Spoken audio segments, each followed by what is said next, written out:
Hi again, coach. Hope you're well. In the previous videos, we discussed the idea of nested planning. This approach encourages a coach to think about participant development over long, medium, and short periods of time. It also encourages coaches to set clear goals, objectives, or learning outcomes that help them to have clear expectations of participant progress. Importantly, when coaches have clear expectations, they are better prepared to know what they're looking for when coaching. The idea of nested planning works from a top-down perspective. This means it starts with the final product in mind. So in other words, after 1 year, my participants will be able to demonstrate this, this, and this. But these final expectations can only be achieved if there are associated medium and short-term goals that, when met from session to session, contribute to the overall final objective. As such, the medium and long-term goals allow for a coach to shape what is needed within each session. To help coaches plan appropriately, Dr. Bob Muir of Leeds Beckett University developed the Coach Planning and Reflective Framework, better known as the Diamond Diagram. The Diamond Diagram is a tool that coaches can use to plan sessions effectively. It is separated into 4 areas. 1. Session objectives. 2. Practice structure. 3. Coach behaviours. And 4. Player engagement. So let's start with the session objectives. We must stress that the planning of a session should always start with the objectives, as it provides an informed expectation of what a coach believes their players should have acquired by the end of the session. As mentioned in previous videos, objectives should be SMART, that is specific, measurable, achievable, realistic, and be attainable within the time that they have to coach the session. By starting the planning process with the session objectives, coaches can then plan activities and behaviours to allow every player to meet the intended outcome. We now move on to the second part of the Diamond Diagram, which is practice structure.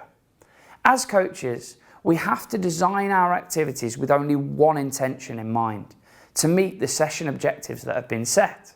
So, for example, if one of the session objectives is technical, such as the technique of a pass in soccer or netball, I have to plan for an activity that allows the players to repeat the technique or skill with success.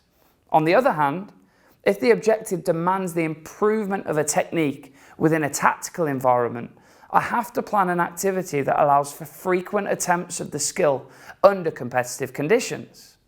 Importantly, we propose that coaches steer clear of adopting the terms drills or games, and instead encourage coaches to select activities that match the session objective set.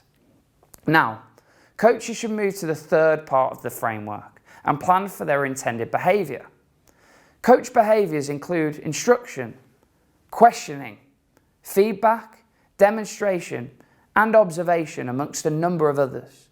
The behaviours coaches plan for should be the most appropriate to assist the participants to achieve the session objectives. Chapter 2 gets into this in more detail. The final part of the Diamond Diagram is player engagement. We propose that coaches should always plan, keeping in mind how their players will interact with the proposed session activities and coach behaviours. Thinking in this way may lead to a coach to go back to their plan and make changes to better meet the capabilities and objectives of the players. To summarise, in Chapter 1 of MOOC 1, we explained Andy Abraham's coach decision-making model, which stressed the importance of asking the following questions. 1. Who are you coaching? 2. What are you coaching? And 3. How are you coaching? The Diamond Diagram allows you to plan with these questions in mind. The what is answered through the session objectives, the how through the proposed practice structure and coach behaviours, and the who through the consideration of player engagement. To wrap up this video, let me share with you some of the additional nitty-gritty questions that you may wish to consider when planning your sessions. For instance, 1. How many participants are you expecting? 2. Are there different levels of ability in the group? 3. What equipment do you need or have? 4. what support from helpers or assistants will you require? 5. How are you going to manage transitions between activities? 6. When are you going to have water breaks? 7. If you coach outdoors, what's the weather going to be like? Or 8. Are there any messages you need to give the kids and their parents after the session? Don't worry, you don't have to remember all these questions. You can download our session planner template from the course platform, which includes them all. Okay, so whilst these ideas are fresh in your mind, please complete the end of chapter quiz to see how well you've retained the main concepts.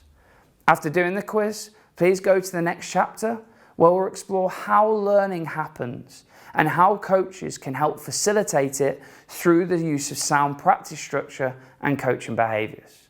Until then, keep calm and coach on.